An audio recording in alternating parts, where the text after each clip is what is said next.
Hello dear friends, this is Satanick here, back once again to discuss some exciting chess compositions with you.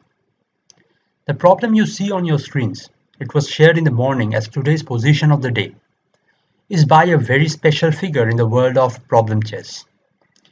This is a composition by the renowned Siberian problemist Marjan Kovacevic. Marjan Kovacevic is not just a world-class composer, but also an extremely competent solver. He actually holds the Grandmaster title in both solving and composing, which indeed makes him one of the very few people in the world with more than one GM titles in chess. And what is perhaps even more impressive is Kovacevic's creative versatility. When it comes to composing, he has been the world champion in composing two movers as many as 4 times.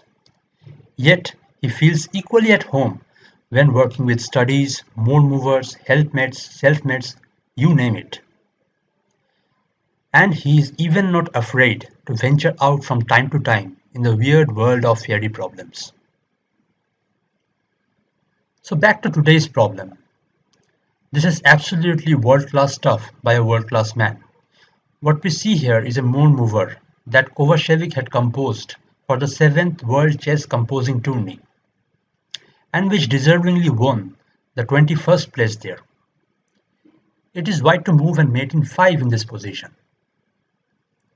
Well, it is a complicated construction, but I will begin by pointing some of the features in the setup that might help you crack the problem.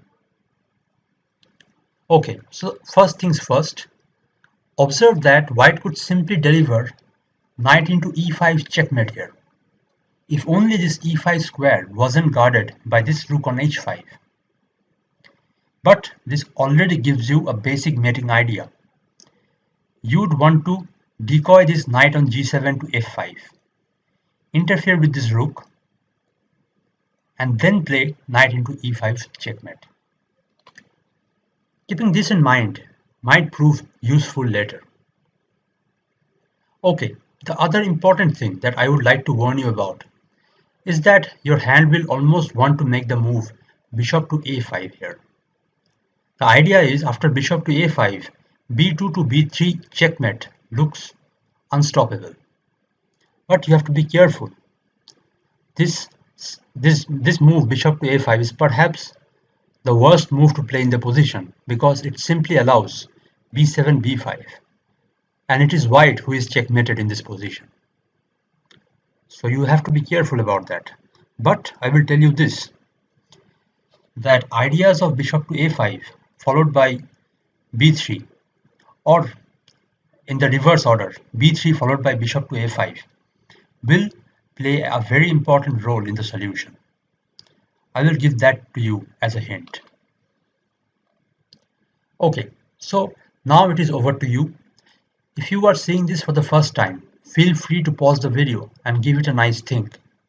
If the setup looks too complex, then feel free to work it out on a chessboard. But you must at least give it a try. Otherwise, perhaps you wouldn't be able to fully appreciate its beauty. Okay, I hope you are ready now to look at the solution to this very intriguing problem. The first move of the solution is knight c to e1. So what is the idea here? Well, white intends to play the move b3 check here. And after black goes king to c3, white plans to get in bishop to a5 with a checkmate. So the threat in the position is b3 check followed by bishop to a5 mate. So for instance, if black makes a casual move, a meaningless move like rook to g5 here, then white simply realizes this threat. He goes b3 check, black is forced to play king to c3, and now bishop to a5 comes with checkmate. So basically, after white makes this move knight c to e1, black actually has to come up with an appropriate defense. He has to stop this idea of b3 followed by bishop a5 mate. So what does black do? Black plays the move, the only logical move in the position, f into e3.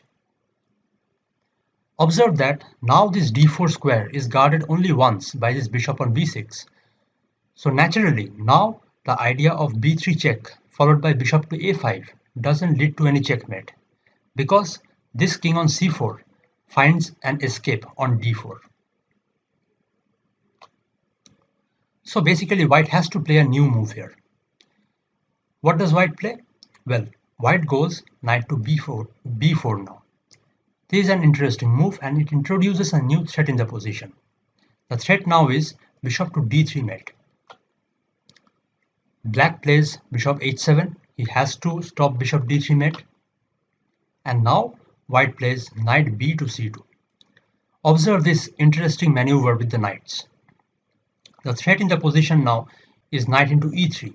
So this e3 pawn is hanging right now. Once again, black doesn't have many choices. He has to go knight to f5 and support this e3 pawn. But now look at this. We have just achieved our plan of decoying the g7 knight to f5. The rook's line on the 5th rank has been interfered. So finally, white makes the move knight to d3. And now the threat knight into e5 checkmate is very real. And the interesting thing is black can't prevent knight into e5 anymore. Because if he needs to gain control of the e5 square once again, then he has to move this knight on f5 to somewhere like g7 or g3. So for instance, if he goes knight f5 to g3, then he gives up control of this very important e3 square. And white simply goes knight into e3 here and it's a checkmate. So that is the idea of this problem. Let's go back to the initial diagram and review once again what we have just seen. So in this position, this was the diagram position. What white did here was basically make this interesting knight maneuver with knight to c1, then knight to b4, then knight b to c2, and finally knight to d3. So basically what white did was swap the places of these two knights on d3 and c2. And after all these maneuvers, the places of these knights were exchanged and white finally gained control of this very important e5 square, making knight into e5 the inevitable threat. So that was the whole idea of this problem. I hope you enjoyed it. We will surely try to present more of Kovacevic's masterpieces in the future. But for today, this is all. See you tomorrow with something new. Till then, goodbye and take care.